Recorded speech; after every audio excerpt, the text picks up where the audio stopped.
I've decided to take a break from whatever I'm doing today, and I'm just going to stick this into the middle of this video because I've gone downtown and I'm going to have my first sandwich and a bottle of Coke and a bag of crisps using our new table. So let's check this out.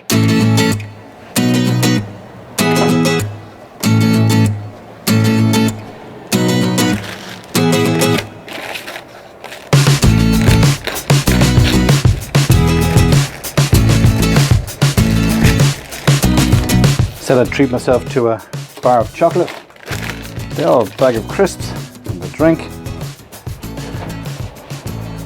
Yeah, I'm happy with this.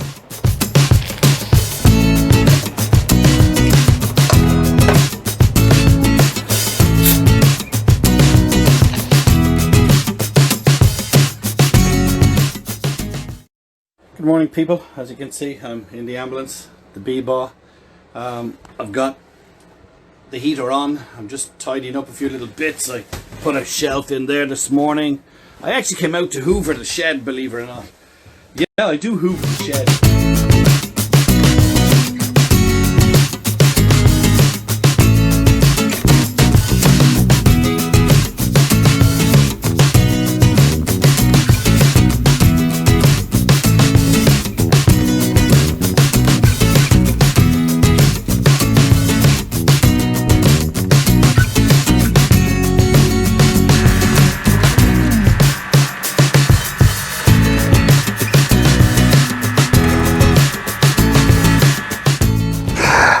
It's on days like that that you want to close that door and just get inside the ambulance and do inside work.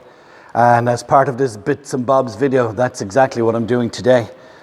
Over the last few days, I've been just doing little fiddly bits because of COVID. We're waiting for our solar system, the rest of it, to arrive. We've no cables. So today, the diesel heater came fitted in the ambulance and we had to disconnect the ducting. So there's an inlet duct to take the cold air in and then blow out the hot air. I'm going to drill the big holes for them, put the ducts in. With my eyes closed, I'm going to have to get in under the floor kind of to try and put on the Jubilee clip. And I think I'm going to attack the plumbing today as well because the kitchen countertop is now fitted permanently into the unit. And with thanks to friends at Cozy Campers is where I bought all of the gear from the fridge, the toilet and all the kitchen and gas fixtures and fittings. I wanted two 19-litre containers, one for fresh water, one for grey water, wastewater. But the 19-litre containers were too big. They also sent me, I think, 12-litre containers. So we're going to have a look at maybe fitting that today in this video as well. So let's get power into the ambulance. Let's get the heating on and let's get some tools and get some work done.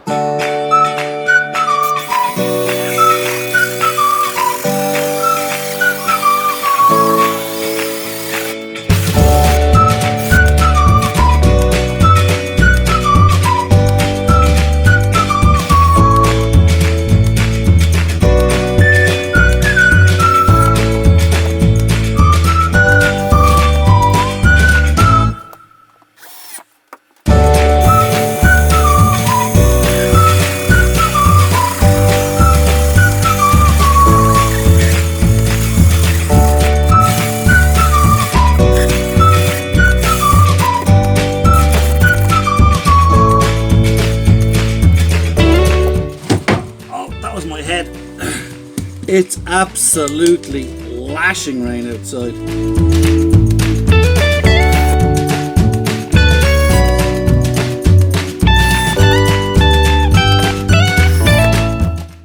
By the way, this is the hole saw set. I saw this advertised on Facebook. That's the size I was using today, but it comes in little teensy size hole saws, right up to bigger than I needed for today. I think it was something like €20. I used it as well for cutting that hole out, that 70mm hole, so it's great for pin spots. It took a couple of weeks to come. Obviously it's from China. But yeah, it was a great little buy, great little set. Glad I have it. Worth adding to your toolbox list. Okay, that concludes the bits and bobs video, at least this piece. I got the two heating vents connected. One sucks in the cold air and one blows out the warm air. and they're both connected in underneath the kitchen units. Now, I mentioned at the beginning of this kitchen, or at the beginning of this bits and bobs, or in the middle of this bits and bobs video, that I was hoping to do the plumbing, but I'm going to make that a separate video. It'll be a short video, but just let me show you what's coming up. When I ordered all the stuff from Cozy Campers, they're not looking for advertising. I just want you people to know that they have absolutely everything I got. I mentioned it, the toilet, the sink, the cooker, all the gas fittings, the plumbing. But it comes, they do a kitchen bundle, and it comes with a 12 litre fresh water and wastewater. They're the same as this. And I just thought 12 litres wasn't enough.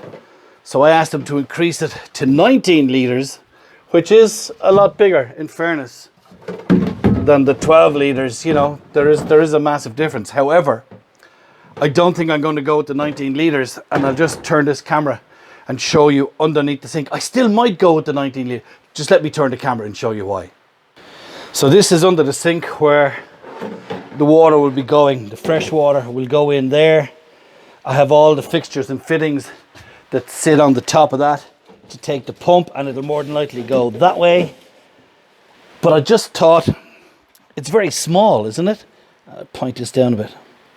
So then I said, right, let's go 19 litres. But the 19 litres has to stand that way, not that way, because of the pump. And that might be too big. Okay, so I've decided I really would like to use the 19 litres of water, and I think I am going to use it on its side. But I've connected, let me turn the camera. I've connected the pump and a piece of hose and put some water in there. And I've connected the hose up to the tap. I have the tap in, and now I'm just going to see if I can get some water to flow with a temporary power supply. Now the tap switch, this has a micro switch, but it's not connected as yet, but I have the tap open to see if I can I'm just going to put power onto the pump and see if that works, and see if we can get water.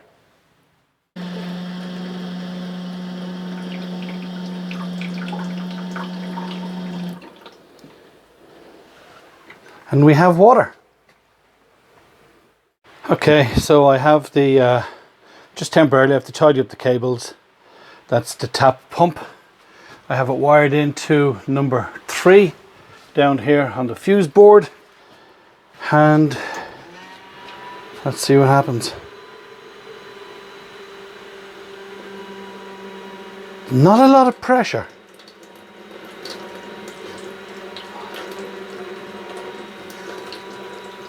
Okay, gotta look into that. That's not great pressure. Okay, it looks like there was a bit of water, a bit of air in the system. So hang on a second.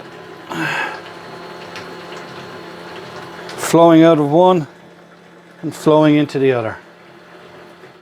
However, I think I might look at putting, I'd like a bit more pressure. So I think I might look at just getting a bigger inline pump. But for the moment, 12 litres will do. But I can see myself putting in bigger water tanks, definitely. I'm going to play around. I'll hang on to the 19 litres for a while. But no leaks. Everything seems to be okay so far. I'm happy with that. So there you go. The plumbing is now done. There's no leaks. I left it running. I would like, as I said, to maybe get a bigger pump, a stronger pump. But you know what? It's just a bit of cold water for cooking, brushing the teeth, washing the hands or whatever. I'm happy with it. I would really like to do the 19 litres, so I'm not knocking that on the head yet. But I'm happy with it. In fact, I'm very happy with it. So I've got the gas to plumb in next. And hopefully the restrictions will have lifted with COVID, and we'll be able to get the solar done. Because once the solar cables are in, I can get Tommy back in to do the woodwork, to hide all of the cable runs and do all the fiddly little tidy up bits that we need to do. And then I think we're ready to get our SQI agent down to check it out, clear it, please God, get the paperwork off, to get the logbook and pay the VRT, and then look at painting or not painting. The build is almost over. But there's still, those fiddly little bits are going to take time. Anyway, thank you for joining us on the van build, with thanks to Gary's Glue, all of the tools that we used in today's build, with thanks to our friends at Michael Murphy in Waterford. If you haven't subscribed already, please do. You don't have to. Hopefully we'll be back camping soon, and Charlie and me, our camping vlog, will be doing what we do best. Although I think we're doing okay at this job too. From me, Aaron, take care. See you again. Bye-bye.